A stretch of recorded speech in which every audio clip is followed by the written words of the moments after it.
لله نحمده ونستعينه ونستغفره ونؤمن به ونتوكل عليه ونعوذ بالله من شرور أنفسنا ومن سيئات أعمالنا من يهده الله فلا مضل له ومن يضلل فلا هادي له ونشهد أن لا إله إلا الله وحده لا شريك له ونشهد أن سيدنا ومولانا محمدا عبده ورسوله صلى الله تبارك وتعالى عليه وعلى آله وأصحابه وبارك وسلم تسليما كثيرا كثيرا. أما بعد فأعوذ بالله من الشيطان الرجيم. بسم الله الرحمن الرحيم. إنا نحن نزلنا الذكر وإنا له لحافظون. وقال تعالى بل هو آيات بينات في صدور الذين أوتوا العلم وما يجحد بآياتنا إلا الكافرون. وما كنت تتلو من قبله من كتاب ولا تخطه بيمينك إذا لارتاب المبطلون. آگے پیچھے ہو گئی آیت. وقال تعالى وكذلك أوحينا إليك روحا من أمرنا ما كنت تدري ما الكتاب ولا الإيمان ولكن جعلناه نورا نهدي به من نشاء من عبادنا وإنك لتهدي إلى صراط مستقيم. صدق الله مولانا العظيم وصدق رسوله النبي الكريم ونحن على ما قال ربنا وخالقنا ورازقنا من الشاهدين والشاكرين الحمد لله رب العالمين. إن الله وملائكته يصلون على النبي يا أيها الذين آمنوا صلوا عليه وسلموا تسليما.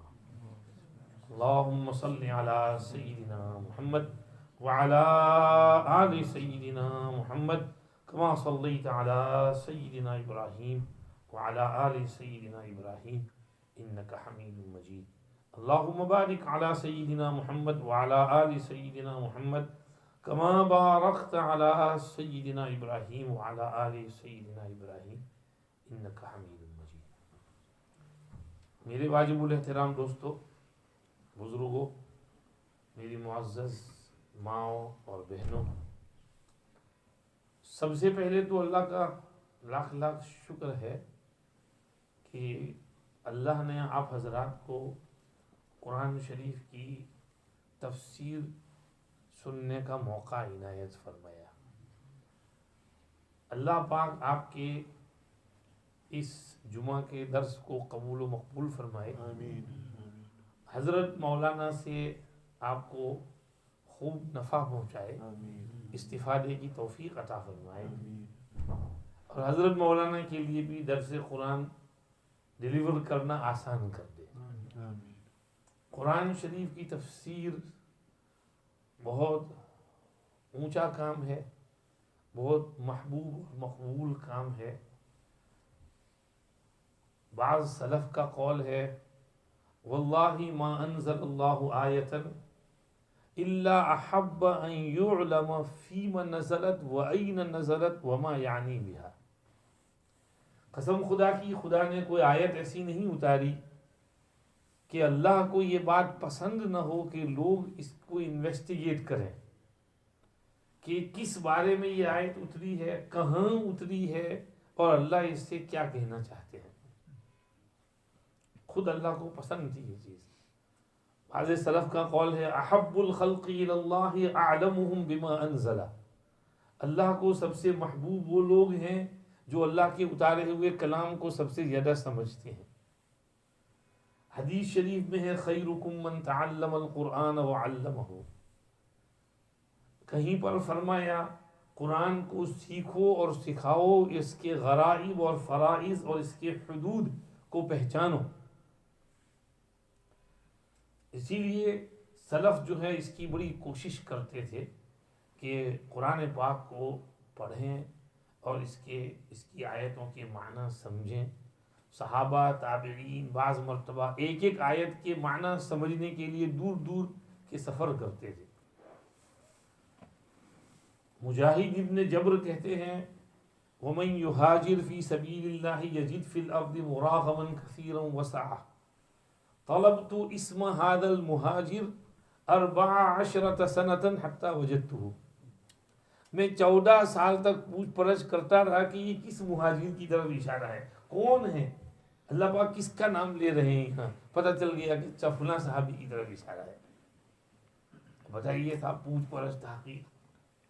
عبداللہ ابن عباس رضی اللہ عنہما فرماتے ہیں کہ مجھے سیدنا عمر بن الخطاب رضی اللہ عنہ سے ایک طرح کا رعب اور ہیبت رہتی تھی۔ تو ایک مرتبہ سفر میں ہم تھے، میں آپ کو وضو کرانے کے لیے پانی بھر کر لایا، تو میں نے پوچھا کہ امیر المومنین وہ 2 عورتیں کون ہیں جن کا سورہ تحریم میں تذکرہ ہے، ان تتوبا الی اللہ؟ تو ابھی تو میرا کوشچن پورا بھی نہیں ہوا تھا کہ وہ بول پڑے حفصہ اور عائشہ۔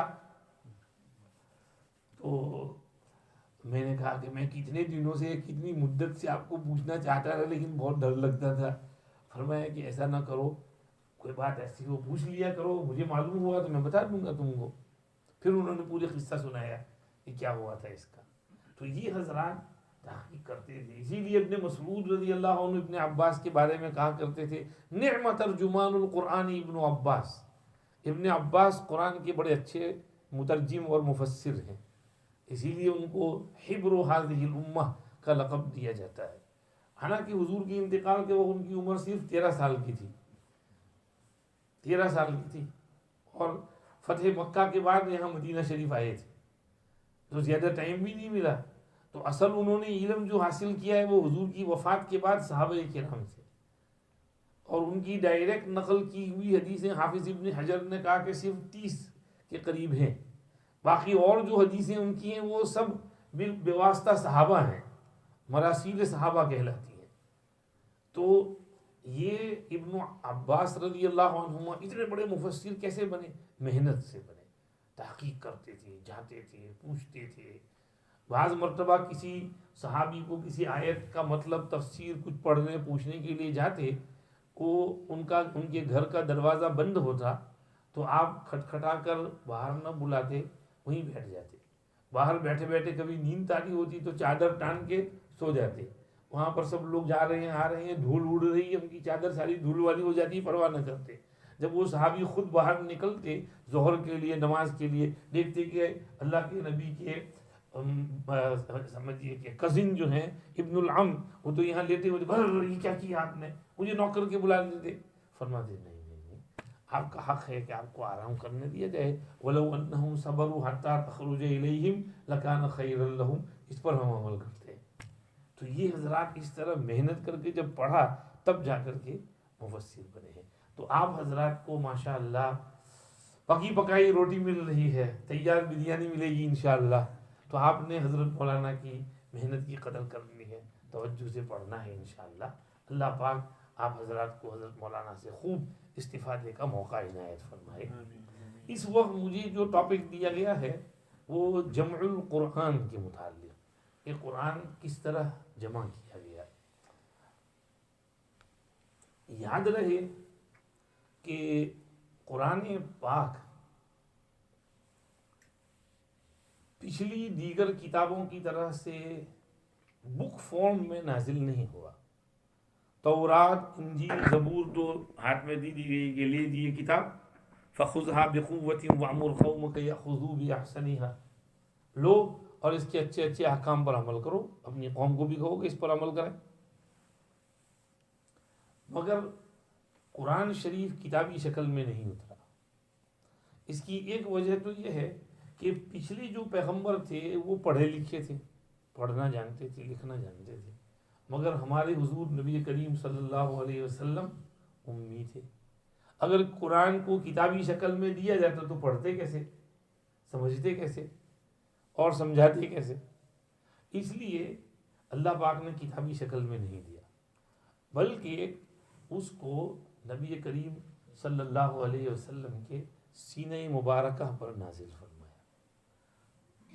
وَإِنَّهُ لَتَنزِيلُ رَبِّ الْعَالَمِينَ نَزَلَ بِهِ الرُّوحُ الْأَمِينُ على قلبك لتكون من المنذرين بلسان عربي مبين. آپ کے قلب پر اس کو نازل کیا. اب جب وہ قلب پر نازل ہوا تو پھر اب اس کو آگے پھیلانا، پہنچانا، اس کی حفاظت کرنا، اس کا پریزرویشن، یہ بھی سینہ بسینہ ہی ہوگا، ہارٹ ٹو ہارٹ. اس لیے نبی کریم صلی اللہ علیہ وسلم صحابہ کرام کو اپنے پاس بٹھا کر قرآن شریف کی آیتیں پڑھاتے، یاد کراتے، ان کا سنتے، دور کرتے، بھول نکالتے، اصلاح فرماتے.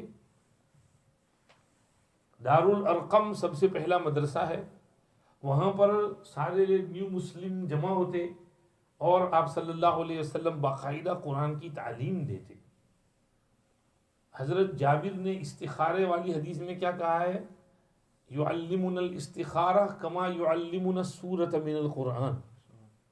جی، استخارہ کی دعا ہم کو حضور اس طرح منہ پر کراتے جیسے قرآن کی سورت منہ پر کراتے. تو باقاعدہ حضور پڑھاتے اور یاد کراتے. یتلو علیہم آیاتہ ویزکیہم ویعلمہم الکتاب والحکمہ. تو تلاوت کتاب بھی ایک فریضہ اور وظیفہ تھا. تو حضور اکرم صلی اللہ علیہ وسلم نے پہلا کام تو یہ کہ حافظ بنایا. خود بھی حافظ ہیں حضور اور صحابہ کو بھی حافظ بنایا.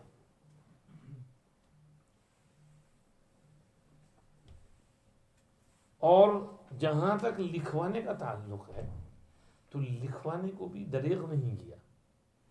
شروع سے ہی لکھوانے کا معمول رہا. جہاں آیتیں اترتی کسی کو بلا کر لکھوا بھی لیتے. تو پورا قرآن مختلف جگہوں پر لکھا ہوا موجود تھا.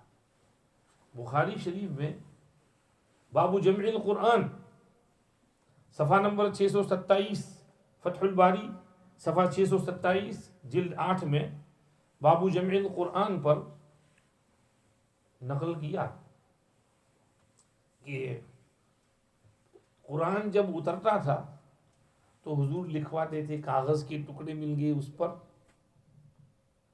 چوڑے پتھر کے ٹھیکرے مل گئے اس پر، کھجور کے چوڑے پتے ہوتے ہیں تو وہ سوکھ جاتے ہیں تو اس پر بھی لکھ سکتے ہیں. اس پر چمڑے کی لیدر سکن مل گئی اس پر.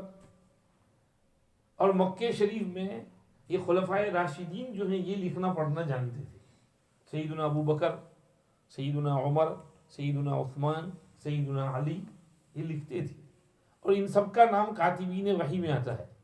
تو ہر ایک کے پاس کچھ نہ کچھ قرآن جو موجود ہوا اس کو بلا کر لکھوا دیتے حضور. پھر وہ لکھا ہوا اس کے پاس رہتا، لیکن یہ تو صرف ایک ایڈیشنل تھا، ایکسٹرا، زائد. مین قرآن کی پریزرویشن کا ذریعہ یہ نہیں تھا.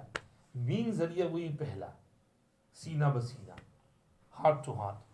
اور حافظ ابن حجر اسقلانی رحمۃ اللہ علیہ نے تدوین حدیث کے مسئلے میں یہ پوائنٹ لکھا ہے کہ عرب کے حافظے بہت مضبوط تھے، غضب کا حافظہ تھا. وہ لوگ بڑے بڑے قصیدے، بڑے بڑے خطاب اور وعظ، تقریریں ازبر یاد کر لیتے تھے منہ پر. ایک دفعہ سنتے تھے اور ان کے دماغ میں وہ پوری تقریر، وہ پورا قصیدہ، وہ تمام اشعار پیوست ہو جاتے تھے. حتیٰ کہ ان کے نسب نامے، صرف ان کے نسب نامے نہیں، گھوڑوں کے نسب نامے ان کو حفظ ہوتے تھے کہ اس گھوڑے کا نسب کیا ہے پورا. تو اللہ پاک نے ان کو قدرتی طور پر حافظہ بڑا زبردست دیا تھا. ابو ہریرہ کو دیکھو، کتنی حدیثیں منقول ہیں، اور ان کو امتحان بھی لیا گیا، ایک حرف بھی ادھر سے ادھر نہیں کیا. تو قرآن شریف کے سلسلے میں بھی یہی بات رہی کہ مختلف جگہوں پر لکھا ہوا موجود، لیکن اصل اس کی حفاظت کا ذریعہ یہ سینہ بسینہ. اب جب حضرت نبی کریم صلی اللہ علیہ وسلم قرآن شریف پڑھتے، پڑھاتے، رمضان کے مہینے میں دور کرتے، حضرت جبریل امین کے ساتھ دور ہوتا، پورا مہینہ تشریف لاتے، دور ہوتا، صحابہ دور کرتے ایک دوسرے کے ساتھ، صحابہ تہجد میں سنتے سناتے، نبی پاک صلی اللہ علیہ وسلم بعض مرتبہ تہجد میں 6 7 پارے تلاوت کرتے، صحابہ کرام پیچھے کھڑے ہوتے سنتے. تو یہ ایک ہلچل مچی ہوئی تھی. اور چونکہ وہ صحابہ کے لیے قرآن ایک عجیب چیز تھی، اس لیے دیکھو تم کیا انف آف اٹ، پڑھتے ہی رہتے تھے. عثمان ابن عفان رضی اللہ عنہ بہت قرآن پڑھتے تھے، اور کیا فرماتے تھے، لو ان قلوبنا طہورت ما شبعنا من کلام ربنا. ہمارے دل اگر پاک صاف جو ہوں تو کلام رب سے دل سیر ہی نہ ہو. یہ دل میں گندگی ہوتی ہے اس لیے ہم قرآن نہیں پڑھتے. دل جو پاک صاف ہو تو جتنا پڑھے اتنا اور پڑھنے کو جی چاہے، اور پڑھنے کو جی چاہے، اور پڑھنے کو جی چاہے. تو وہ حضرات قرآن کو بہت زیادہ پڑھتے تھے، بہت تلاوت کرتے تھے، اور محفوظ اس طرح رہا، ساتھ ساتھ لکھائی گئی محفوظ. اب نبی کریم صلی اللہ علیہ وسلم اس دنیا سے پردہ فرما گئے. حضرت ابو بکر صدیق رضی اللہ عنہ کے دور خلافت میں جنگ یمامہ ہوئی. حضور کا انتقال ماہ ربیع الاول سن 11 ہجری میں ہوا، اور اسی سال کے اخیر میں یہ جنگ یمامہ ہوئی. یہ مسیلمہ کذاب جو بنو حنیفہ کا بڑا سردار تھا، اس نے دعوی نبوت کیا تھا، اور نبی پاک صلی اللہ علیہ وسلم کی وفات پر اس کا مسئلہ تھوڑا گمبھیر ہو گیا.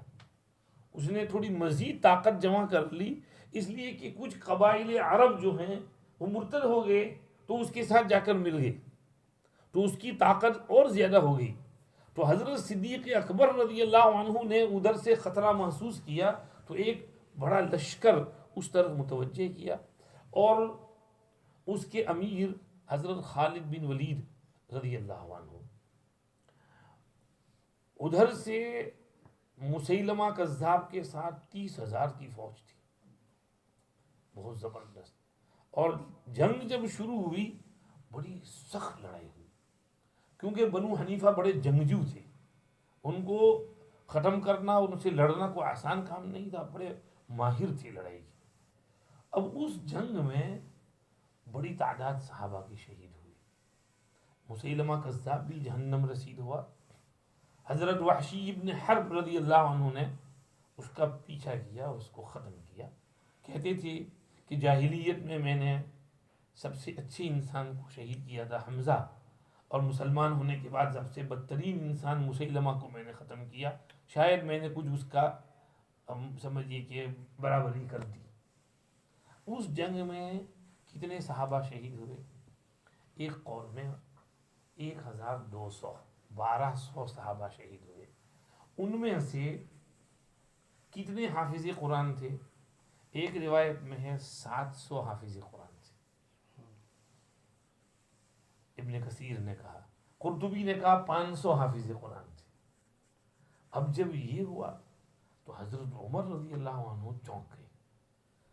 حافظ ابن حجر نے نقل کیا کہ اس لڑائی میں سالم مولا ابی حذیفہ بھی شہید ہوئے، اور یہ وہ تھے جو زبردست حافظ قرآن تھے. نبی کریم صلی اللہ علیہ وسلم نے ایک روایت میں فرمایا تھا کہ قرآن 4 آدمیوں سے پڑھو، ان میں سالم مولا ابی حذیفہ کا بھی نام لیا تھا. جب یہ شہید ہو گئے تو حضرت عمر ایک دم چونکے، اور سیدھے آئے ابو بکر صدیق کے پاس اور کہا کہ یہ قتل کا بازار تو بہت گرم ہو گیا ہے، اگر اسی طرح صحابہ شہید ہوتے رہے تو بہت سا قرآن ضائع ہو جائے گا. آپ قرآن کو یہ مختلف جگہوں سے لے کر ایک جگہ پر جمع کر دو، ایک مصحف میں اکٹھا کر دو. تو صدیق اکبر رضی اللہ عنہ نے کہا کیف نفعل شیئا لم یفعلہ رسول اللہ صلی اللہ علیہ وسلم، جو کام انہوں نے نہیں کیا ہم کیسے کریں؟ تو حضرت عمر فاروق کا ایک ہی جواب تھا، هو واللہ خیر، هو واللہ خیر، هو واللہ خیر، واللہ خیر اسی میں ہے، واللہ اس میں خیر ہے.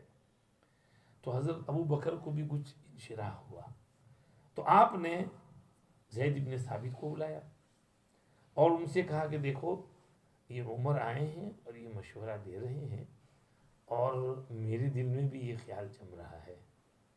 تو ان کی زبان سے بھی یہی نکلا کیف تفعلون شیئا لم یفعلہ رسول اللہ صلی اللہ علیہ وسلم.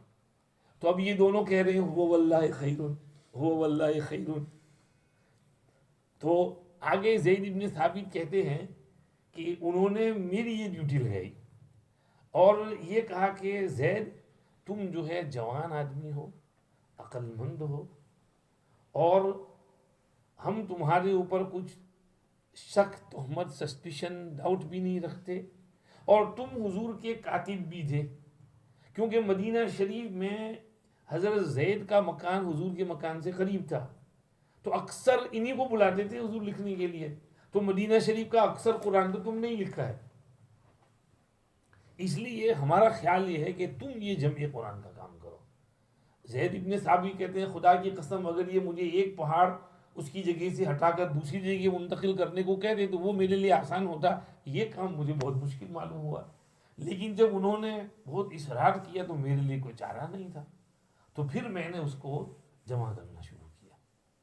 اور اکیلے نہیں، ان کے ساتھ حضرت عمر بھی اس ٹیم میں شامل ہو گئے اور دوسرے بھی چند لیے ساتھی، اور اعلان کر دیا کہ جس کے پاس جہاں کہیں قرآن لکھا ہوا ہو تو وہ لے آئے زید کے پاس. مسجد کے دروازے پر زید بیٹھے ہیں، یہاں پر لا کر پیش کریں اور اس کو ایک مصحف کے اندر جمع کروائیں. اور اس کے علاوہ خود زید بھی چکر لگاتے تھے جہاں جہاں جانا ہوتا، اور اس میں یہ طے پایا کہ جو بھی لکھا ہوا لائے تو یاتی بشاہدین، دو گواہ لے کر کے آئے کہ ہماری موجودگی میں یہ لکھا گیا تھا، اس بات پر وہ گواہ موجود ہو. اب اندازہ لگائی کہ اس قرآن کے پورے قرآن کے حافظ زید بن ثابت خود بھی، اور پورے قرآن کے حافظ سیدنا عمر بھی، اور پورے قرآن کے حافظ بہت سے دیگر صحابہ بھی. تو یہ جو ایک مصحف میں جمع کیا جا رہا ہے یہ تو صرف ایک سمجھیے کہ دھارس بنوانے کے لیے، ایک ذرا ایک جگہ کرنے کے لیے، یہ مین حفاظت کا ذریعہ نہیں ہے. مین حفاظت کا ذریعہ تو وہی سینہ بسینہ ہے. مگر پھر بھی اس قدر، حالانکہ زید کو سب قرآن محفوظ، لیکن وہ اپنے ہاتھ سے نہیں لکھ رہے ہیں، باقاعدہ وہ منگواتے ہیں، اور وہ جہاں لکھا ہوا تھا جس کاغذ پر، چمڑے کی سکن کے اوپر، اور کہیں پر ٹھیکرے کے اوپر کہ کھجور کی چھال کے اوپر، تو اس میں وہ دیکھتے ہیں، چیکنگ کرتے ہیں، پھر اس میں جمع کرتے ہیں، اور پورا قرآن جو ہے ایک جگہ اکٹھا ہو گیا. کہتے ہیں کہ سورہ برات کی آخری دو آیتیں لقد جاءکم رسول من انفسکم، یہ مجھے ابو خزیمہ الانصاری رضی اللہ عنہ کے پاس ملی، تو ان کے پاس سے وہ لکھی گئی، اور وہ حضرت عمر تو تھے ہی، زید بن ثابت بھی تھے. قرآن جمع ہو گیا. حضرت ابو بکر صدیق نے اپنے پاس اس کو رکھا. جب آپ کا انتقال ہونے لگا تو حضرت عمر کے حوالے کر دیا. وہ قرآن 10 سال حضرت عمر کے پاس وہ مصحف رہا. یہ پہلے تو کہاں قرآن تھا، مختلف پارچوں پہ لکھا ہوا محفوظ، وہ ایک لکھنا. دوسرا لکھنا کب ہوا، یہ حضرت ابو بکر صدیق کے دور خلافت میں، یہ جو ہے مختلف جگہوں سے ایک جگہ پر جمع ہوا. اب یہ 10 سال ان کے پاس رہا. پھر حضرت عثمان غنی رضی اللہ عنہ کا دور آیا. اب یہ ایک بات یہاں خطابی نے بہت اچھی لکھی ہے کہ کوئی آدمی سوال کرے کہ حضرت نبی کریم صلی اللہ علیہ وسلم نے اس کو ایک مصحف میں کیوں نہیں لکھوایا، تو شاید اس کی وجہ یہ ہے کہ جب تک آپ حیات تھے تو بعض احکام منسوخ بھی ہوتے رہتے تھے، اور بعض مرتبہ حکم تو باقی رہتا مگر آیت منسوخ ہوتی، جیسے الشیخ والشیخۃ اذا زنیا فرجموہما نکالا من اللہ واللہ عزیز حکیم. حکم باقی ہے لیکن آیت کی تلاوت منسوخ. تو اس لیے آپ صلی اللہ علیہ وسلم ایک جگہ اس کو جمع نہیں کراتے تھے کہ ہو سکتا ہے کوئی ناسخ آ جائے، ہم لکھوا دیں پھر کوئی منسوخ ہو جائے. تو اس لیے اس حکمت کی وجہ سے حضور نے ایک جگہ نہیں لکھوایا. جب حضور اس دنیا سے پردہ فرما گئے تو اب تو وہ نسخ کا کوئی احتمال باقی رہا نہیں. تو اللہ نے خلفائے راشدین کو اس بات کا الہام فرمایا، اور اللہ نے اپنا جو وعدے صادق فرمایا تھا وَإِنَّا لَهُ لَحَافِظُونَ، اس وعدے کو پورا کرنے کے لیے خلفائے راشدین کے دل میں انسپائر کیا، الہام کیا، اور اس کی ابتدا صدیق اکبر رضی اللہ عنہ کے ہاتھ پر ہوئی، سیدنا عمر رضی اللہ عنہ کے مشورے کے ساتھ۔ اور اس کی تائید اس روایت سے ہوتی ہے جو ابن ابی داؤد نے کتاب المصاحف میں باسناد حسن عبد خیر سے نقل کی، سمعت علی یقول اعظم الناس اجرا فی المصاحف ابو بکر رحمۃ اللہ علی ابی بکر هو اول من جمع کتاب اللہ۔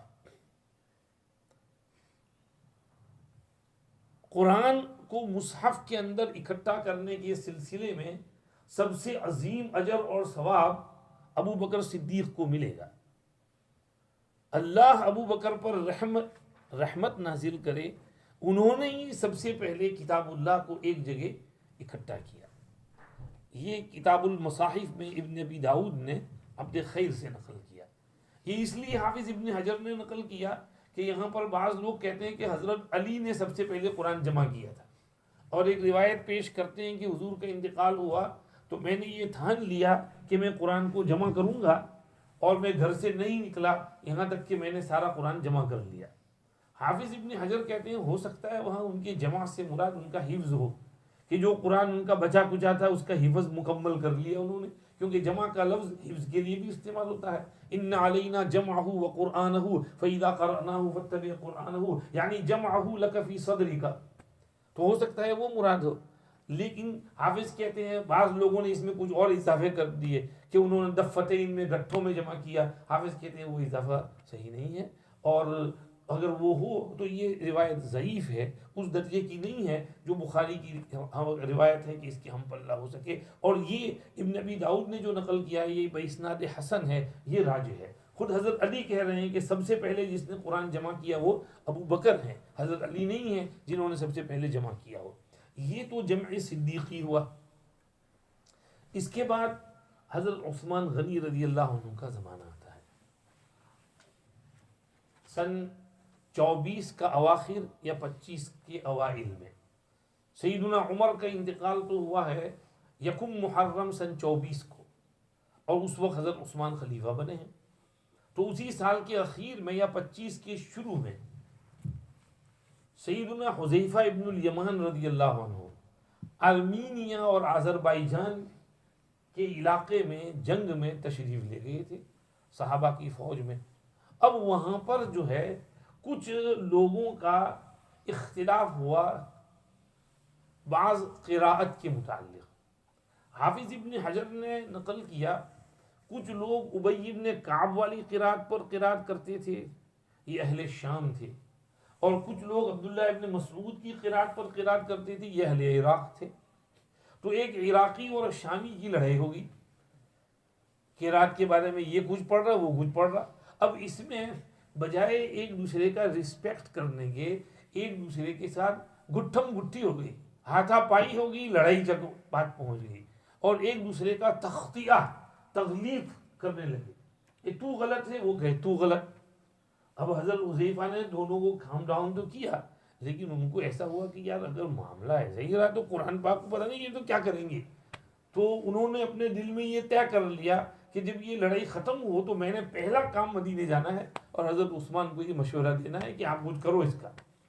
چنانچہ جیسے ہی وہ جنگ ختم ہوئی، فتح ہو گئی، آرمینیا کا علاقہ فتح ہو گیا، تو حضرت حذیفہ سیدھے وہاں سے مدینہ شریف پہنچے، اور حضرت عثمان کو بھی ادھر کچھ ایسی باتیں لگی تھی۔ حافظ ابن حجر نے نقل کیا ہے کہ انہوں نے بھی کچھ لوگوں کو اس طرح کی لڑائی کرتے سنا تھا، تو ان کا ذہن بھی بنا تھا کہ یار یہ قرات کے متعلق کچھ بات کرنی چاہیے، اور حضرت حذیفہ آئے تو وہ جو ان کی ذہن میں جو بات تھی اس کی تائید ہو گئی کہ اس طرح اگر الگ الگ قرات پر ہم نے پڑھنے کی اجازت دی تو مسئلہ بہت خراب ہو جائے گا، قرآن ضائع ہو جائے گا۔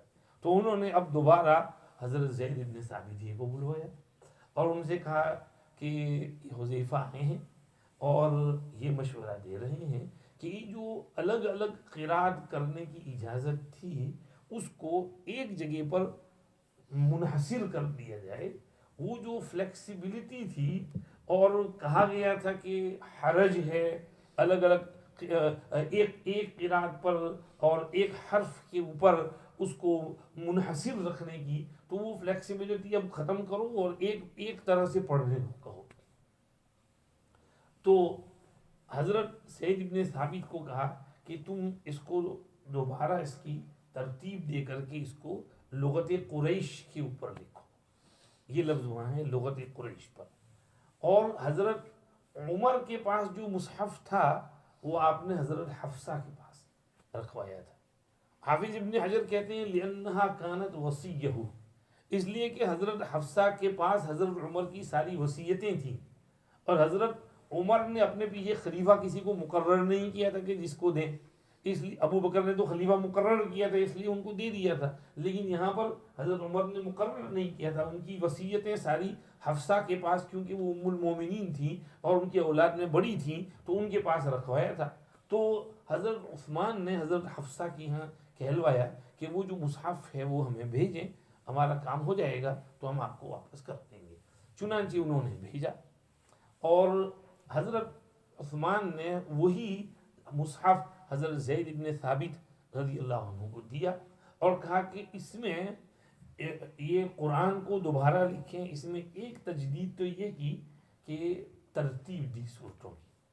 جو حضرت ابو بکر صدیق نے جو جمع کروایا تھا اس میں صورتوں کی ترتیب نہیں تھی، تو حضرت عثمان نے کہا کہ اس میں صورتوں کی ترتیب دو. پہلے سورہ فاتحہ، کیونکہ وہ پورے قرآن پاک کا خلاصہ ہے اور وہ ہر نماز میں پڑھی جاتی ہے، اس کو پہلے ہر رکعت میں، اس لیے اس کو پہلے رکھا. پھر سبع طول کو رکھا، اور اس کے بعد مئین، اور اس کے بعد مثانی، اور اس کے بعد مفصل. سبع طول بقرہ، آل عمران، نساء، مائدہ، انعام، اعراف. اور انفال اور توبہ کو ایک سمجھا گیا کیونکہ اس کا مضمون ایک جیسا ہے، اور حضور نے بیچ میں وہ بسملہ نہیں لکھوایا تھا، تو حضرت عثمان نے بھی بسملہ نہیں لکھوایا لیکن دونوں کو ایک ساتھ کر دیا. تو بہت سو نے کہا کہ یہ دونوں ملا کے سبع طول کی 7ویں صورت بنتی ہے. بعضوں نے کہا کہ یہ دونوں ساتھ یہاں رکھ تو دی گئی لیکن 7ویں جو ہے سبع طول کی وہ سورہ یونس ہے. یہ دونوں اقوال ہیں. بہرحال یہ پہلے رکھوا دی، اور اس کے بعد مئین، یعنی وہ صورتیں جن میں کم و بیش آگے پیچھے کم و بیش 100 آیتیں ہوں. کسی میں 80-90 بھی ہیں، کسی میں 120-130 بھی ہیں، لیکن کم و بیش 100 آیتوں والی صورتیں رکھی. یہ چلتی ہے تقریباً سورہ الف لام میم سجدہ لقمان وہاں تک، اور وہاں سے پھر آگے صورتیں شروع ہوتی ہیں یہ مثانی جو پڑھی جاتی تھیں، جیسے سورہ الف لام میم سجدہ ہے، سورہ یاسین ہے. یہ صورتیں عموماً لوگ نمازوں میں پڑھتے تھے. یہ تو ہم لوگ ہیں آج کل جو سست ہو گئے ہیں اور والعصر انا اعطینا، ہر جگہ والعصر انا اعطینا یہ ٹھوک چلاتے ہیں، اختصار پر کرتے ہیں، ورنہ وہاں پر یہ حضرات ان صورتوں کو پڑھنے کے عادی تھے، اس لیے ان کو مثانی کہا کرتے تھے. صافات ہے، صاد ہے، سورہ غافر ہے، مومن ہے، حمیم سجدہ ہے، شورا ہے، اور یہ صورتیں جو ہیں سورہ دخان ہے، سورہ جاسیہ ہے، اور یہ 26ویں کی صورتیں ہیں. تو یہ سورہ فتح تک. پھر سورہ حجرات یا سورہ قاف سے علی اختلاف القولین یہ مفصل شروع ہوتا ہے. تو اس میں پھر 3 سیکشن ہوتے ہیں، طوال مفصل، اوساط مفصل، قصار مفصل. اس طرح حضرت عثمان نے یہ ترتیب دلوائی، اور یہ ترتیب بھی توقیفی ہے. یہ ترتیب بھی ان کی اجتہادی نہیں ہے، توقیفی ہے. حافظ ابن حجر نے غالباً لکھا کہ ان میں سے اکثر میں توقیفی ہے، بعض میں اجتہادی ہے، جیسے سورہ انفال توبہ والی، ورنہ اکثر جو ہے توقیفی ہے. وجہ اس کی یہ کہ ان حضرات نے آپ صلی اللہ علیہ وسلم کو دیکھا تھا کہ آپ تہجد میں جو صورتیں پڑھتے تھے، تو سورہ بقرہ آپ نے وہ روایتیں سنی ہے، پھر ختم کیا تو آل عمران، پھر ختم کیا تو نساء. معلوم ہو کہ حضور بھی اس ترتیب کو جانتے تھے، اور صحابہ کا جو دور کراتے تھے تو اسی ترتیب سے کراتے تھے. تو توقیف کی معنی حضور کا بتایا ہوا، تو یہ ترتیب حضور ہی نے بتائی ہوئی تھی. تو حضرت عثمان کے پاس وہ انڈیکیشن تھے، تو سارے صحابہ کے مجمع میں حضرت عثمان نے پہلا ایک کام تو یہ کہا کہ حضرت زید ابن ثابت کو کہا کہ یہ ترتیب جو ہے اس ترتیب سے لکھو. دوسرا کام انہوں نے یہ کیا کہ قرآن لغت قریش پر نازل ہوا ہے، اس لیے لغت قریش پر لکھو۔ اب اس میں انہوں نے ایک کمیٹی بنائی جس میں زید ابن ثابت، عبداللہ ابن الزبیر، سعید ابن العاص اور ایک چوتھے صحابی کو مقرر کیا۔ وہ تین جو ہیں قرشی تھے اور زید ابن ثابت انصاری تھے۔ ان سے کہا کہ اگر کسی لفظ کی قرات کے بارے میں تمہارا اختلاف ہو جائے تو اس کو لسان قریش پر لکھ لینا، کیونکہ یہ قرآن لغت قریش پر نازل ہوا ہے۔ اس سے ایک بات سمجھ میں آئی کہ وہ جو 7 احرف آتا ہے تو اس میں ابھی ہم بات کریں گے، ایک قول یہ ہے کہ 7 لغات یعنی 7 قبیلے تھے، تو ان قبائل کی الگ الگ ترتیب تھی، تلفظ اور الفاظ میں الگ الگ طرح سے وہ پڑھا کرتے تھے۔ تو اللہ نے یہ اجازت دی کہ ہر قبیلے والا اپنے انداز پر اس الفاظ کو ادا کر دے، اور ان کو بتایا بھی گیا کہ آپ یوں پڑھنا ہے، یوں پڑھ لو، وہ پڑھ لو۔ تو اس میں قریش والی جو لغت تھی تو حضرت عثمان نے کہا کہ اب جو دوسرے قبائل والی جو لغت تھی اس کو ہم اگر جاری رکھیں تو اس طرح یہ لڑائیاں ہوں گی۔ اس لڑائی کو ختم کرنے کے لیے، اتفاق اور اتحاد پیدا کرنے کے لیے لغت قریشی پر لکھ لو، اور اس کو لغت قریش پر لکھا گیا۔ اور باقی جو مصاحف لکھے گئے تھے حضرت عثمان نے ان کو کہا کہ یہاں بھیج دو میرے پاس، اور فرمایا ان کو جلا دو تاکہ آگے چل کر کے کوئی قرآن میں یہ کانٹرڈکشن نکالنے کی کوشش نہ کرے اور لڑائیاں جو ہیں آگے نہ پھیلائے۔ یہاں پھر مسئلہ چلتا ہے کہ قرآنی آیات کو جلانے کا کیا حکم ہے۔ در مختار میں لکھا ہے مکروہ ہے، نہیں جلانا چاہیے۔ حضرت عثمان نے جو کیا تھا وہ ایک مجبوری کی شکل میں کیا تھا، مجبوری تھی، کیونکہ اگر حضرت عثمان کہیں دفن کرواتے تو ہو سکتا ہے بعد میں کوئی اس دفینے کو نکال کے کچھ گڑبڑ کرنے کی کوشش کرتا، تو وہاں یہی ضروری تھا کہ اس کو ختم ہی کر دیں، پھر اس کو ادب کے ساتھ اس راکھ کو کہیں پر دفن کر دیا۔ اگر کوئی ایسا کرے کہ مجبوری میں جلائے پھر راکھ کو کہیں ادب کے ساتھ دفن کر دے تو اس کی گنجائش ہو سکتی ہے، لیکن جہاں تک ممکن ہو قرآن اور مصحف کو جلانا نہیں چاہیے۔ ہاں کچھ اور چیزیں ہیں، دینی کتابیں ہیں لکھا، ان میں اگر جلانے کی گنجائش ہو سکتی ہے، لیکن قرآن پاک کو جہاں تک ہو سکے قرآنی آیات کو جلایا نہ جائے۔ یہ مسئلہ اپنے طور پر حضرت عثمان نے مجبوری کی وجہ سے ایسا کیا۔ اب یہ ترتیب بھی ہو گئی، لغت قریش کے اوپر بھی جمع ہو گیا۔ حضرت زید بن ثابت نے دوبارہ وہ کام کیا جو حضرت صدیق کے دور میں 10-11 سال پہلے جو کام کیا تھا وہی کام دوبارہ کیا۔ یعنی کیا مطلب، جن کے پاس لکھا ہوا تھا وہ مصحف صدیقی تو تھا ہی، لیکن پھر دوبارہ جن کے پاس تھا وہ بھی منگوایا، یعنی ڈبل احتیاط کہ کہیں اس وقت ہم سے کوئی بھول ہوئی ہو تو اس وقت دوبارہ ریکٹیفائی ہو جائے۔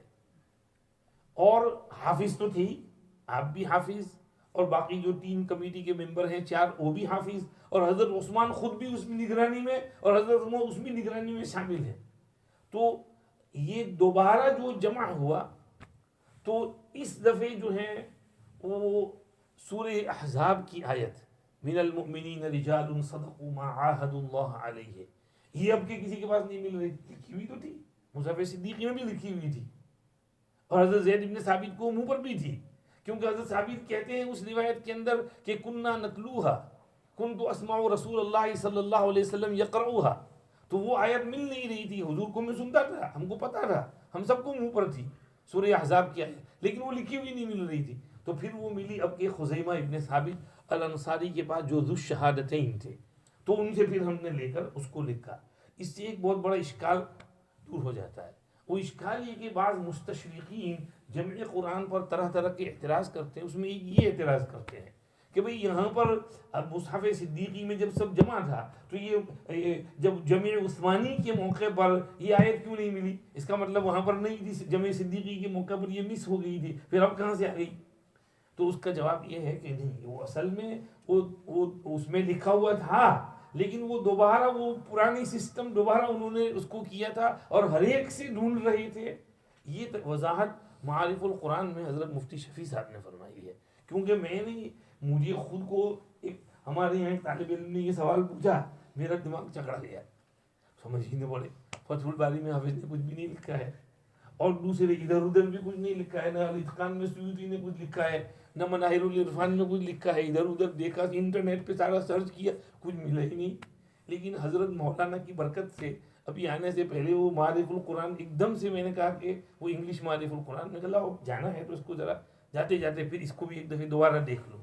اب دوبارہ جب اس کو دیکھا تو یہ بات سامنے آ گئی، میں نے کہا لو جی، حضرت مفتی تقی سے مقدمہ تو مفتی تقی صاحب کا ہے، تو مفتی تقی صاحب نے وہاں پر اس کی وضاحت کر دی ہے، تو اس سے بات کلیئر ہو گئی اچھی طرح کہ بھئی وہ جمع صدیقی میں تو وہ آیت لکھی ہوئی تھی، لیکن وہ دوبارہ وہ اس کو سب جگہ سے ڈھونڈ رہے تھے، تو اس لیے اس موقع پر وہ کہیں مل نہیں رہی تھی، تو پھر خزیمہ ابن ثابت ذو الشہادتین کے پاس ملی، تو پھر انہوں نے اس کو ترتیب کے ساتھ۔ اب یہ جو جمع عثمانی ہوا تو حضرت عثمان نے کیا کیا، اس کے نسخے بنائے۔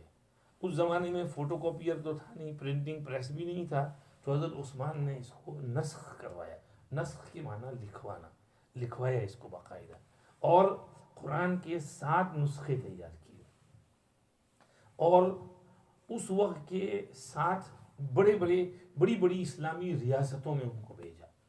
ایک تو اپنے پاس مدینہ شریف میں رکھا، ایک اپنا، بلکہ یوں لکھا ہے 8 نسخے بنائے، ایک حضرت عثمان کا ذاتی نسخہ، اور ایک مدینہ شریف میں نسخہ رکھوایا، ایک مکہ مکرمہ بھیجا، ایک بصرہ، ایک کوفہ، ایک شام، ایک مصر، ایک یمن، ایک بحرین، یہ 7 الگ الگ جگہوں پر نسخے بھجوائے۔ اور یہ صرف نسخہ نہیں بھیجا، ہر نسخے کے ساتھ 2 قاری بھی بھیجے، اور کہا تم نے وہاں ساتھ رہنا ہے، اور یہ جو لغت قریش والی جو قرات ہے اس کے حساب سے پڑھانا ہے۔ اب دیکھیے حضرت عثمان نے کس قدر احتیاط کیا ہے، برابر۔ حالانکہ پہلی چیز تو کون سی ہے وہ آپ نے یاد رکھنی ہے، جہاں سے ہمارا آج کا درس شروع ہوا، سینہ بسینہ علی قلبک ہے جی، بل هو آیات بینات فی صدور الذین اوتوا العلم، سینہ میں، صدور میں، وہ تو ہے ہی۔ یہ تو حضرت عثمان کتنا احتیاط کر رہے ہیں، یہ اس لیے سمجھانا پڑتا ہے کہ قرآن متواتر ہے۔ اور بعض مستشرقین اورینٹلسٹ یہ کہنا چاہتے ہیں کہ بھئی دیکھو زید ابن ثابت اکیلے لکھنے والے تھے، اور صرف ایک آدمی خزیمہ ابن ثابت کے پاس ایک آیت ملی تھی، اور لقد جاءکم رسول، یہ ابو خزیمہ کے پاس ملی تھی، تو متواتر کہاں ہوا، قرآن خبر واحد ہو گیا۔ تو اس کا جواب وہ دینا ہے کہ بھئی یہ تم لوگ پوری بات نہیں کر رہے ہیں، چکر دینا چاہتے ہیں، لوگوں کو جو نادان ہیں ان کے دماغ کو چکرانا اور کنفیوز کرنے کی کوشش کرتے ہیں۔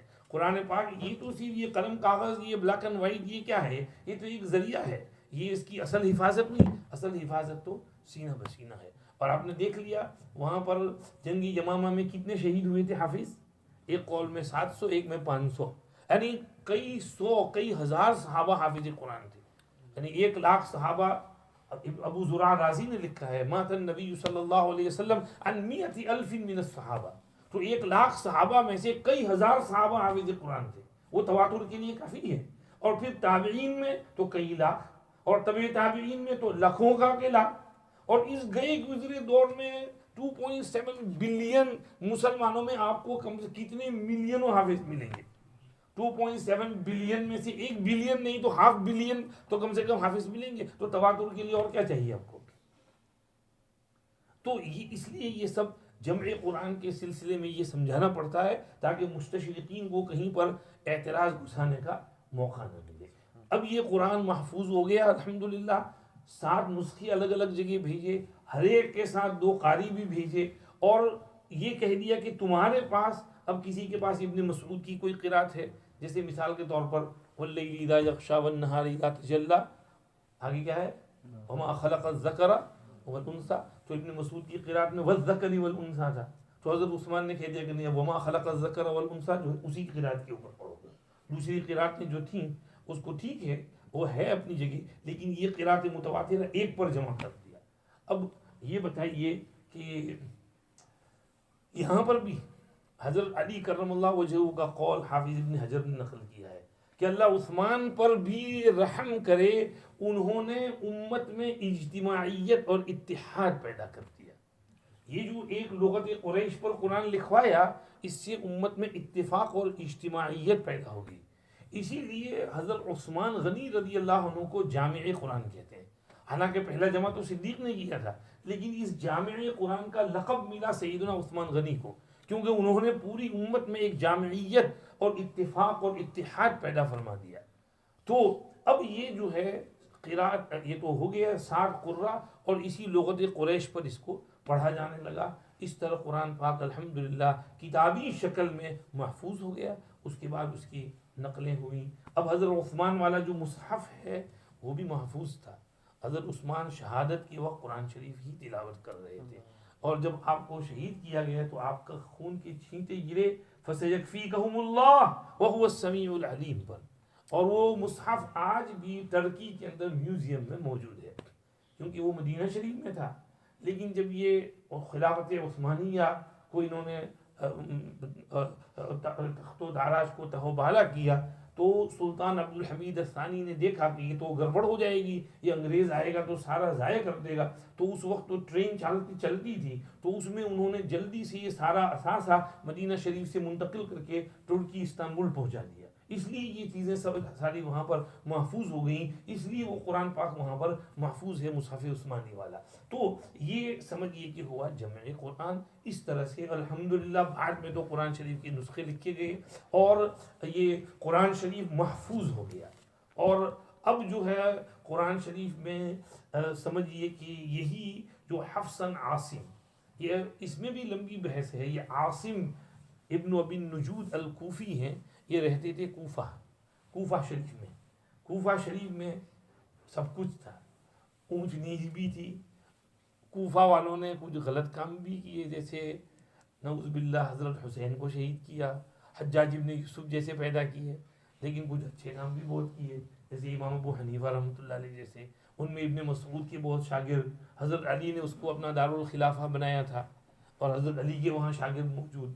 تو یہ عاصم ابن ابی النجود بھی الکوفی تھے، ان کے شاگرد تھے حفص، اور ان سے اور ان کی قرات سے پھر وہ چلا. اور اللہ پاک نے یہ عاصم کی قرات کو ایسا قبول کیا کہ یہ نافع اور دوسرے جو قاری تھے 60 قرہ، ان کی قرات پر نافع حفص عاصم والی قرات جو ہے ساری دنیا میں چلی. اور ہر جگہ آج الحمدللہ یہی قرات چلتی ہے. آپ چاہے امریکہ چلے جاؤ، کہ آسٹریلیا چلے جاؤ، کہ یوروپ چلے جاؤ، کہ مڈل ایسٹ میں چلے جاؤ، کہ فار ایسٹ میں، کہ نارتھ میں، کہ ساؤتھ افریقہ میں، آپ کو یہی قرآن ملے گا. یہ چیز ایسی ہے جو یہود نصارہ سے برداشت نہیں ہوتی. انہوں نے بہت اس میں رخنہ ڈالنے کی کوشش کی، لیکن ناکام رہے، فیل رہے. اور بہت سے جو منصف تھے وہ صرف اس پوائنٹ پر مسلمان ہو گئے کہ ہماری بائبل کے تو روز نسخے چینج ہوتے ہیں، جس کو جو جی میں آئے وہ پادری بدلتا ہے اس کو.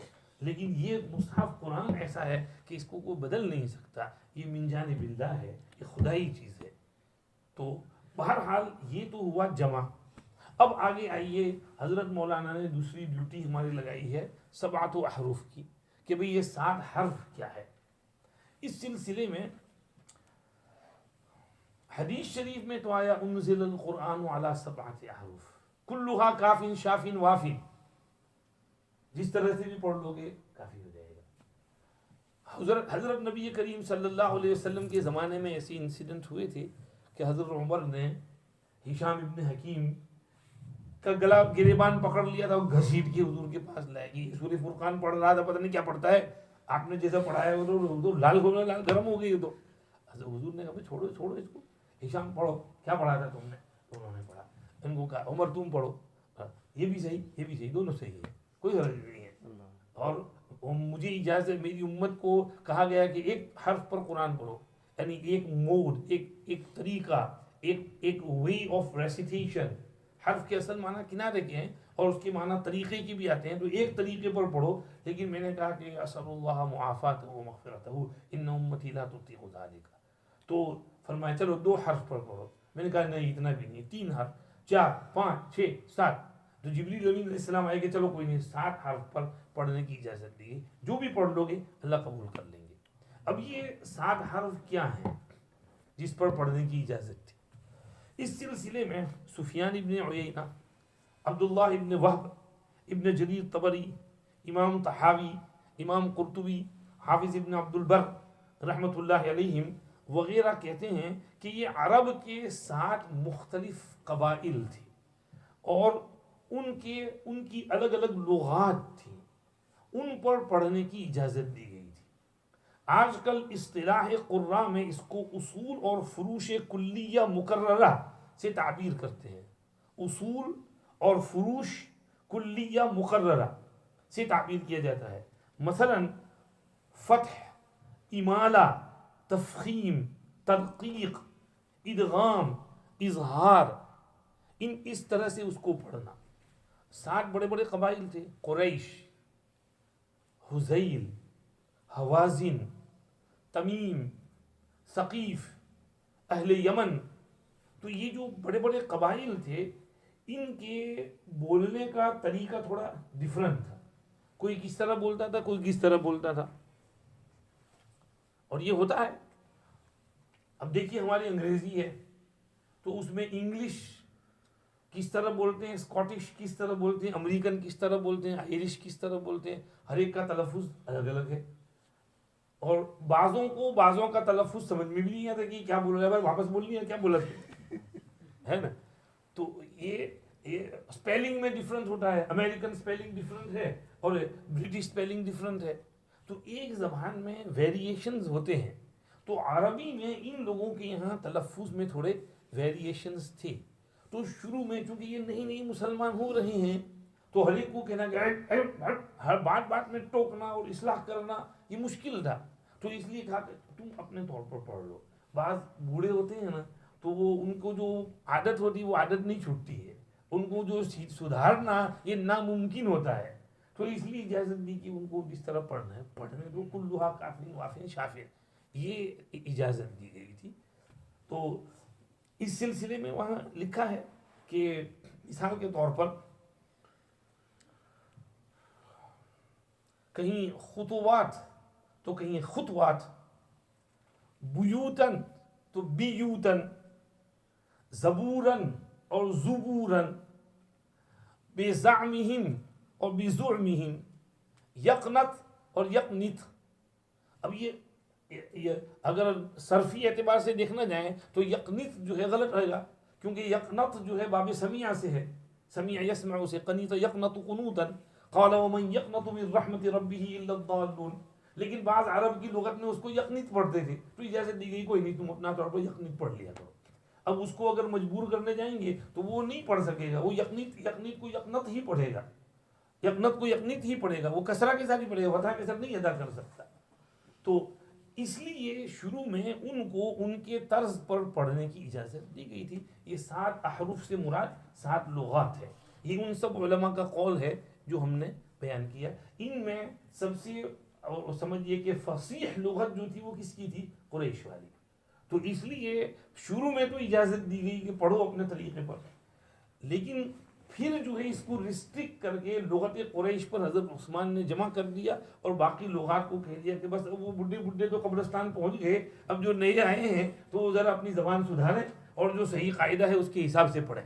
اس لیے اب تجوید وجوید اور اس کے قواعد اور ترتیب اور صرف نحو مرتب ہوا اور اس کو صحیح طرح سے پڑھنے کو کہا کہ لغت قریش ہی کے مطابق اس کو پڑھے۔ اگر ایسا نہ کرتے اور اس وقت اسی طرح کی اجازت جاری رہتی تو پتہ نہیں یہ عربی جو ہیں وہ 7 کے بجائے 70 لغت نکالتے۔ قرآن پاک میں 7 لغت نہیں 70۔ میں سچ کہتا ہوں، ایک دفعہ جدہ ایئرپورٹ پر نماز پڑھ رہے ہیں تو کسی عربی نے نماز پڑھا، یا ایھا الذین آمنوا اتقوا اللہ ولتنظر نفس ما قدمت لغد واتقوا اللہ ان اللہ خبیر بما تفعلون۔ میں سوچا کہ تفعلون کہ تعملون ہے، اس نے تعملون کو تفعلون بنا دیا۔ تو اب یہ ایسے وہ تو بناتے قرآن اپنے بناتے جو بنا، جیسے حدیث میں یہ روایت بالمعنی کرتے ہیں تو قرآن میں بھی روایت بالمعنی کرتے ہیں۔ اب یہ نماز میں تفعلون پڑھ رہا ہے، تو حضرت عثمان نے جو خاص کر دیا وہ اسی لیے تاکہ وہ دوسری لغت والے اس میں گڑبڑ سڑبڑ شروع نہ کر دیں اور اسی طرح سے پڑھیں اس کو، تو اس لیے یہ قرآن محفوظ ہوا۔ یہ 7 حروف کے معنی ان حضرات نے بیان کیے۔ اسی طرح سے جزوی فرش الحروف جو ہے وہ انہوں نے، اور قراءتی اختلافات اور تغیرات بھی 7 احرف کے مصداق میں شامل تھے، جیسے ننشزوها اور ننشیروها، فتبینوا اور فتثبتوا، اور مرفقہ اور مرفقہ، وَيُهَيِّئْ لَكُم مِّنْ أَمْرِكُم مرفقہ، تو اس کو دوسرے لغت پڑھتے تھے مرفقہ، تو قرآن نے پہلی اجازت دی کوئی مرفقہ پڑھ لو، کام چل جائے گا کسی طرح سے. تو لیکن پھر حضرت عثمان کے نہیں، اب وہ لغت ختم، اب مرفقہ ہی پڑھنا ہے، مرفقہ نہیں چلے گا. تو اس طرح سے انہوں نے اس کو خاص کر دیا. ابن الاثیر الجزری رحمۃ اللہ علیہ لکھتے ہیں کہ یہ قرآن میں یہ مختلف طرح سے ادائیگی جو ہے وہ اس میں وہ 7 ویریشن ہیں. ایک مثلا اختلاف حرکات بدون تغیر المعنی، حرکت یعنی زبر زیر پیش چینج ہو، معنی چینج نہ ہو، جیسے بالبخلی اور بالبخلی، یامرکم بالبخلی یامرکم بالبخلی. اسی طرح نمبر 2 اختلاف حرکات مع تغیر المعنی، حرکت زبر زیر پیش بدل جائے، معنی بھی چینج ہو جائے، جیسے فتلقى آدم من ربه کلمات فتاب علیہ، جو متواتر قرأت ہے. ایک قرأت میں فتلقى آدم من ربه کلمات، تو کلمات یہ تلقى کا فاعل اور آدم مفعول اس کا. تو یہ اختلاف حرکات مع تغیر المعنی. اور نمبر 3 اختلاف حروف مع تغیر المعنی دون الصورت، جیسے تبلو اور تتلو، واتبعوا ما تتلو الشیاطین واتبعوا ما تبلو الشیاطین. یہ اختلاف حروف مع تغیر المعنی، کیونکہ تتلو کے معنی الگ، تبلو کے معنی الگ. اور نمبر 4 اختلاف حروف مع تغیر الصورت دون المعنی، صورت بدل گئی معنی نہیں بدلا حرف بدلنے کے باوجود، جیسے بسطۃ فی العلم والجسم بالصاد اور بسطۃ فی العلم والجسم بالسین. اور اختلاف حروف مع تغیر المعنی والصورت، جیسے کانوا اشد منکم قوۃ اور کانوا اشد منہم قوۃ، تو منکم منہم میں اختلاف ہوا.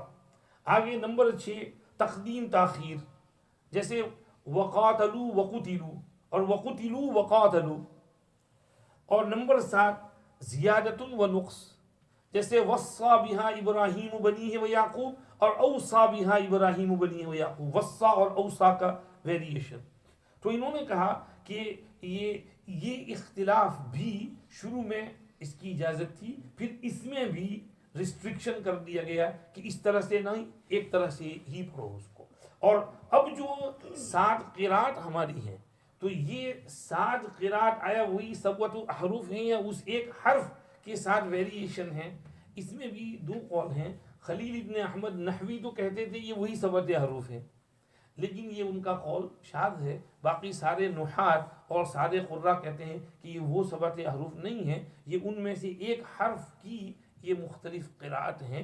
اور اس میں یہ ہے کہ کبھی یہ نہیں ہے کہ ہر حرف کو 7 طرح سے پڑھیں، بلکہ بعض حروف کو 2 طرح سے پڑھنے کی گنجائش، بعض کو 3، بعض کو 4، بعض کو 5، بعض کو 6، بعض کو 7، میکسیمم 7 ہے، اس سے زیادہ نہیں. اب دیکھیے سورہ فاتحہ ہے الحمدللہ رب العالمین الرحمن الرحیم، آگے مالک یوم الدین، تو مالک یوم الدین اور ملیک یوم الدین 2 قراتیں ہیں، تو ایک حرف میں ذرا چینج ہوا. آگے ایاک نعبد و ایاک نستعین اور اہدنا الصراط المستقیم، تو یہاں پر الصراط صاد کے ساتھ اور الصراط سین کے ساتھ اور الزراط زا کے ساتھ، یہ 3 قراتیں ہو گئی. آگے صراط الذین انعمت علیہم غیر المغضوب علیہم ولا الضالین. تو پوری سورہ فاتحہ میں یہ 2 جگہیں ہیں کہ جہاں پر قرات کا تھوڑا اختلاف اور ویریشن ہے. اور یہ جو 2 طرح سے 3 طرح سے 4 طرح سے اس کی مثالیں دیتے ہیں، جیسے وَاذْكُرْ فِي الْكِتَابِ ابراہیم اور وَاذْكُرْ فِي الْكِتَابِ ابراہام، تو ابراہیم اور ابراہام دونوں طرح سے پڑھنے کی گنجائش ہے. یہ 7 حروف میں نہیں، یہ 7 قرات میں آ جاتا ہے. تو ان ایک حروف میں سے ایک حرف کا یہ ویریشن ہے کہ ابراہیم اور ابراہام. اسی طرح وَلَا تَقُلْ لَهُمَا اُفٍّ اُفٍّ اور اُفَّ، تو یہ 3 قراتیں وہاں پر درست ہیں. اور جبریل اور جبریل اور یہ جبرائیل اور جبرائیل، یہ 4 طرح سے پڑھ سکتے ہیں جبریل کے نام کو. اور ہئی تلک، اس میں 5 قراتیں ہیں، ہئی تلک، ہئی تولک اور ہی تلک، وہ قاری عبد الباسط پڑھتے ہیں. اور قالوا ارجہ و اخاہ، تو ارجہ میں 6 قراتیں ہیں. اور انذرتہم میں 7 قراتیں ہیں، جو جلالین میں آپ نے پڑھی ہوں گی اور بیضاوی میں. تو یہ زیادہ سے زیادہ 7 قراءتیں ہیں جو اس ایک حرف کے ماتحت آتی ہیں. تو یہ سمجھیے کہ 7 احرف کی ذرا مختصر سی تشریح ہوئی. اور بھی لوگوں نے بیان کیا ہے، قرطبی نے اس میں بڑی لمبی چوڑی بحث کی ہے، اور بعض علماء نے اس میں 40 قول بیان کیے ہیں کہ 7 احرف کے 40 معانی ہیں. بعضوں نے کہا کہ یہ تو متشابہات کے قبیل تھے، اس کے معنی معلوم نہیں ہیں. یہ سب اقوال ہیں علماء کرام کے. لیکن یہ جو بات کہی جو شروع میں سفیان ابن عیینہ اور ابن وہب اور ابن جریر طبری اور طحاوی اور قرطبی ابن عبد البر، وہ زیادہ واضح لگتا ہے کہ یہ 7 قبیلے تھے بڑے بڑے، تو ان 7 قبیلوں کے الگ الگ طریقے تھے پروناؤنسیشن کے، اس کی گنجائش تھی. حضرت عثمان غنی رضی اللہ عنہ نے اس گنجائش کو محدود کر دیا کیونکہ اب اس کی ضرورت نہیں رہی تھی. انہوں نے کوئی حضور کی جائز کردہ چیز کو ناجائز نہیں کیا، بلکہ حضور نے ایک ضرورت کی وجہ سے ایک چیز کی اجازت دی تھی. وہ ضرورت اب پوری ہو گئی تو کہہ دیا کہ اب اس کو ختم کرو اور اس طرح سے کرو تاکہ وہ اجتماعیت اتفاق پیدا ہو. یہ بھی الہام تھا اللہ کی طرف سے. حضرت حذیفہ کو الہام ہوا، حضرت عثمان کو الہام ہوا، حضرت زید بن ثابت کے ذریعے سے یہ کام کرایا گیا. تو جس طرح وہ پہلا جمع الہامی تھا، یہ دوسرا بھی الہامی تھا. الحمدللہ اللہ نے قرآن کی حفاظت کی اور انشاءاللہ قیامت تک قرآن شریف محفوظ رہے گا. تو یہ جمع قرآن ہوا اور 7 احرف کی بحث ہو گئی. اللہ پاک جو ہے جو کچھ کہا سنا اس کو ہمارے دل میں بٹھائے، عمل میں توفیق عطا فرمائے. کوئی بات رہ گئی ہو تو کہہ دیجیے، آپ کو تھوڑا سا نصیحت کریں، دعا فرما دو.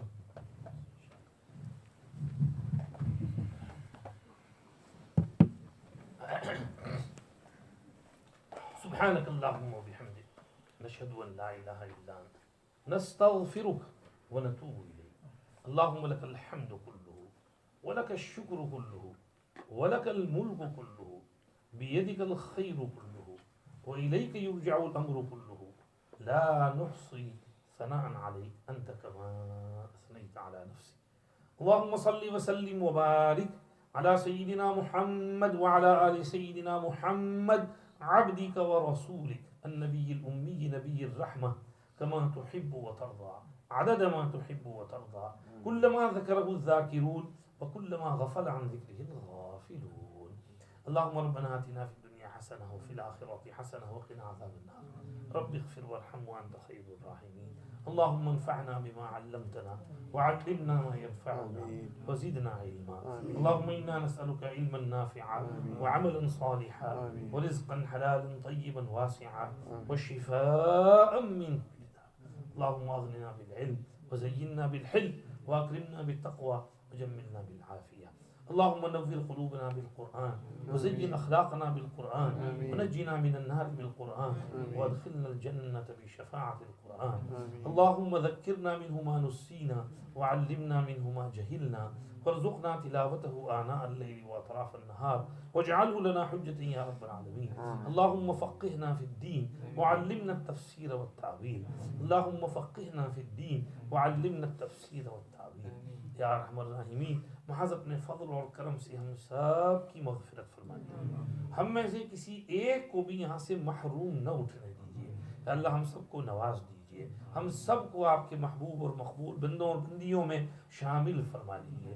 ہمارے اگلے پچھلے قدیم جدید نئے پرانے سارے گناہوں کی بخشش فرما دیجیے. ہمارے ریکارڈ میں اعمال نامے میں ایک بھی گناہ نہ رہنے دیجیے. ہم اس کو ہر قسم کے گناہوں سے پاک اور صاف اور کلین فرما دیجیے. پروردگار عالم اس وقت ہم جہاں بیٹھے ہوئے ہیں اس بیت محمد میں خوب برکت نصیب فرمائیے. اللہ نسبت بڑی اونچی ہے، سرکار دو عالم صلی اللہ علیہ وسلم کی طرف نسبت ہے. سرکار کی برکت سے ربیع الاول کے اس مہینے میں 8 ربیع الاول کو جو ایک قول میں پیدائش کا دن ہے یہ پروگرام ہو رہا ہے. اس پروگرام کو قبول فرمائیے، اس جگہ کو بھی قبول فرمائیے، اس میں خوب خوب برکت نصیب فرمائیے. اللہ اس کے بانیوں کو جزائے خیر عطا فرمائیے اور ان کے جو نیک عزائم ہیں ان میں کامیابی نصیب فرمائیے. ان کو اس سے بڑھیا مہیا اور کشادہ اور شاندار بہترین جگہ نصیب فرمائیے یا اللہ ان کے لیے نئے نئے راستے ہموار فرمائیے، ان کی ضرورت خزانے غیب سے پوری فرمائیے، اور یہاں پر جو کچھ بھی علم دین پڑھایا جاتا ہے سکھایا جاتا ہے اس کو قبول فرمائیے، اور اس کی نشر و اشاعت کا ان کو بہترین بدلہ عطا فرمائیے یا اللہ۔ حضرت امام شافعی رحمۃ اللہ علیہ کی قبر مبارک پر بھی اپنی رحمتوں کی بارشیں برسائیے، آپ کے درجات بلند فرمائیے، آپ کے فقہ کی بھی حفاظت فرمائیے، اعتراضات اشکالات وغیرہ سے بھی حفاظت فرمائیے یا اللہ، غیروں کے اللہ حملوں سے حفاظت فرمائیے۔ پروردگار عالم، یہاں جو درس قرآن شروع ہوا ہے اس کو بھی قبول فرمائیے۔ حضرت مولانا حفظ الرحمان صاحب دامت برکاتہم مد فیوزہم اللہ مراتبہم، ان کی زندگی میں خوب برکت نصیب فرمائیے، آپ کے لیے اس درس قرآن کو ڈلیور کرنا آسان فرمائیے اللہ، آپ کو یہاں والوں میں محبوبیت مقبولیت عطا فرمائیے، آپ کے فیوز اور برکات سے یہاں والوں کو خوب خوب مستفید فرمائیے، اور یا اللہ قرآن پاک کو ان کے ضمیر پر نازل فرمائیے، قرآن کا فہم اور افہام تفہیم ان کے لیے آسان فرمائیے، اور قرآنی علوم سے انہیں اور ہم سب کو بہرور فرمائیے، ہم کو قرآن کے ساتھ اٹیچمنٹ نصیب فرمائیے، قرآن کے ساتھ جوڑ دیجیے، کنیکشن عطا فرمائیے یا اللہ، ہماری ٹوٹی پھوٹی دعائیں قبول فرمائیے، ہماری ساری ضرورتیں پوری فرمائیے، ہم سب کو دینی احکام میں مسائل میں بھی بصیرت عطا فرمائیے، اور بصیرت کے ساتھ سمجھ کر اپنے دین پر عمل کرنا ہم سب کے لیے آسان فرمائیے۔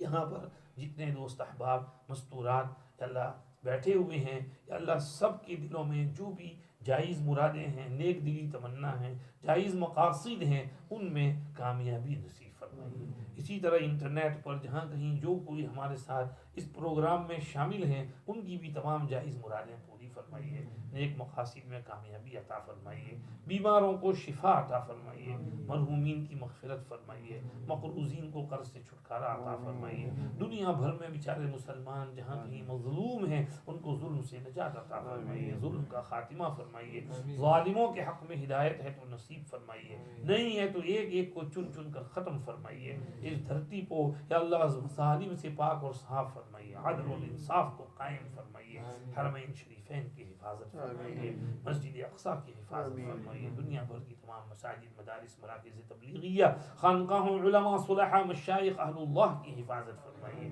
ہر مومن مسلم کی جان مال عزت آبرو اولاد کی حفاظت فرمائیے یا اللہ، ہمارے اکابر جن سے ہم تک یہ دین پہنچا یا اللہ، ان سب کی قبروں پر اپنی رحمتیں نازل فرمائیے، خاص طور پر ہمارے حضرت نور اللہ مرقدہ وبرد مضجعہ کی قبر مبارک پر کینیڈا میں اپنی خاص رحمتوں کی بارش برسائیے، آپ کے درجات بے حساب بلند فرمائیے، اعلیٰ علیین میں صدیقین میں اونچا مقام نصیب فرمائیے، اور حضرت کی تمام باقیات الصالحات کی حفاظت فرمائیے، تمام اداروں کی بالخصوص دارالعلوم کی حفاظت فرمائیے، تعلیمی تعمیری ترقیات نصیب فرمائیے، اور اسی طرح سے حضرت کے سلسلے تصوف کی، حضرت کے تمام خلفاء مجازین کی، حضرت کے تمام شاگردوں کی، حضرت کی پوری فیملی کی حفاظت فرمائیے، اور یا اللہ حضرت جس طریق پر ہم کو چھوڑ گئے ہیں اسی پر چلتے رہنے کی توفیق عطا فرمائیے، ایک انچ بھی ہٹنے سے ہماری حفاظت فرمائیے یا اللہ۔ اسی طرح حضرت شیخ یونس صاحب، حضرت پیر صاحب، حضرت شیخ زکریا نور اللہ مرقدہ